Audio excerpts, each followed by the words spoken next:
किसी ने बड़े कमाल की बात कही है कि पानी में गिरने से इंसान की मृत्यु नहीं होती। इंसान की मृत्यु तब होती है जब उसे तैरना नहीं आता।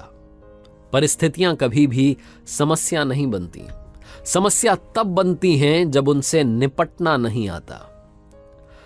नमस्ते दोस्तों, मेरा नाम है आरजे कार्तिक और आपके लिए एक छोटी सी कहानी। ये कहानी एक दिव्यांग राजा की, जिसके राज्य में कहीं कोई समस्या नहीं थी। सब लोग खुश थे, ऊपर वाले को धन्यवाद करते थे कि इतने अच्छे राजा साहब आपने हमारी जिंदगी में भेजे। वो राजा दिव्यांग था, उसकी एक आंख नहीं थी, एक पैर नहीं था, लेकिन राजा को इस बात का कोई मलाल नहीं था। एक दिन राजा अपने महल की गैलरी में घूम रहा था, उस गलियारे में घूम रहा था और पोर्ट्रेट्स देख रहा था। जो शानदार पेंटिंग्स लगी थी उनको देख रहा था। वो जो शानदार पेंटिंग्स थी वो उसके पूर्वजों की थी, उसके पिताजी की, उनके पिताजी की, उनके पिताजी की।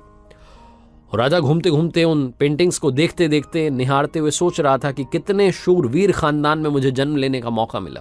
ऊपर वाले का धन्यवाद है, मेरे पिताजी इतने शूरवीर थे, उनके पिताजी इतने शूरवीर थे।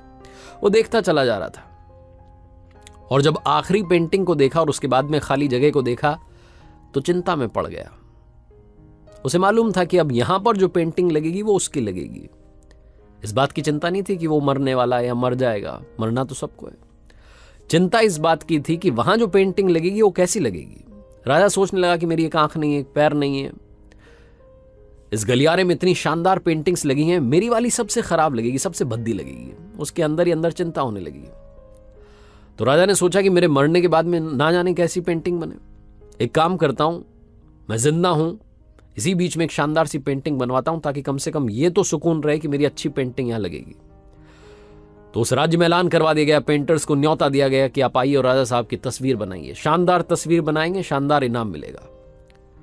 पेंटर्स आए, उन्हें मालूम था कि शानदार बनेगी तो शानदार इनाम मिलेगा, लेकिन शानदार बनेगी कैसे? राजा की एक आंख नहीं है, एक पैर नहीं है, ऐसे राजा की क्या तस्वीर बनेगी? और पेंटर सोच रहे थे कि इनाम की बात छोड़िए, अगर खराब बन गई, राजा गुस्सा हो गया तो सजा मिलेगी। इसलिए बड़े बड़े चित्रकार भी आगे नहीं आए, हानि भरी। तभी एक लड़का था, उसने बोला कि राजा साहब, मैं आपकी पेंटिंग बनाना चाहता हूं, मुझे 24 घंटे का वक्त दीजिए। बड़े बड़े पेंटर आश्चर्य में पड़ गए कि लड़का क्या चाहता है, मतलब फांसी पर लटकना चाहता है, राजा को गुस्सा दिलाना चाहता है, क्या पेंटिंग बनाएगा? राजा को भरोसा था, उसने बोला कि ठीक है, आप बना करके लाइए। अगले दिन वो लड़का पेंटिंग बना करके लाने वाला था। दरबार भर चुका था, दूर दूर से लोग आए हुए थे देखने के लिए कि लड़का क्या पेंटिंग बना करके लाएगा। और लड़का जब वो पेंटिंग बना करके लाया राजा की, तो हर कोई ताली बजाने लगा, सीटी बजाने लगा। राजा ने जब वो पेंटिंग देखी तो खुश हो गया। राजा ने सोचा कि वाह, मतलब इससे अच्छी पेंटिंग तो उस गलियारे में नहीं है, ये अब तक की सर्वश्रेष्ठ है। राजा ने उस लड़के को बड़ा इनाम दिया। आप सोच रहे होंगे लड़के ने उस राजा की जिसकी एक आंख नहीं थी, एक पैर नहीं था, उसकी क्या पेंटिंग बनाई होगी? उस लड़के ने राजा को एक घोड़े पर सवार दिखाया। एक साइड से वो तस्वीर थी जिसमें एक पैर दिख रहा था, राजा तीरंदाजी कर रहा था, निशाना साध रहा था। और जब निशाना साधते हैं तो एक आंख बंद हो जाती है, एक आंख बंद थी, वही वाली आंख बंद थी जो राजा की नहीं थी। तो इस तरीके से लड़के ने एक आंख बंद कर दी, एक ही पैर दिखाया, राजा को घुड़सवार दिखाया, निशानेबाज दिखाया, और इतनी कमाल की पेंटिंग बनी कि वो अब तक की सर्वश्रेष्ठ थी। उस लड़के के सामने भी चुनौती थी, संकट था, लेकिन उसने सकारात्मकता का साथ नहीं छोड़ा, पॉजिटिविटी का साथ नहीं छोड़ा। जिंदगी में चाहे जो संकट आ जाए, एक वैक्सीन की डोज हमेशा लगा करके चलिएगा। इसे पॉजिटिविटी की वैक्सीन कहते हैं और इसकी डोज रोजाना लगानी जरूरी है।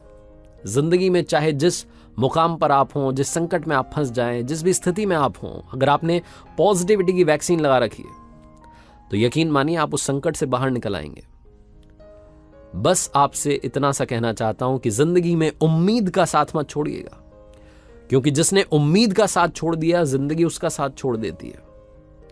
हर पल सकारात्मक रहिए, खुश रहिए, प्रसन्न रहिए, ऊपर वाले के आशीर्वाद के साथ, अपनों के प्यार के साथ और अपनी अच्छी और सच्ची मेहनत के साथ कर दिखाओ कुछ ऐसा कि दुनिया करना चाहे आपके जैसा। याद रखिए, हर सोमवार सुबह 9:30 बजे मेरे साथ देखिए मेरे सोशल मीडिया हैंडल्स पर एक नई कहानी।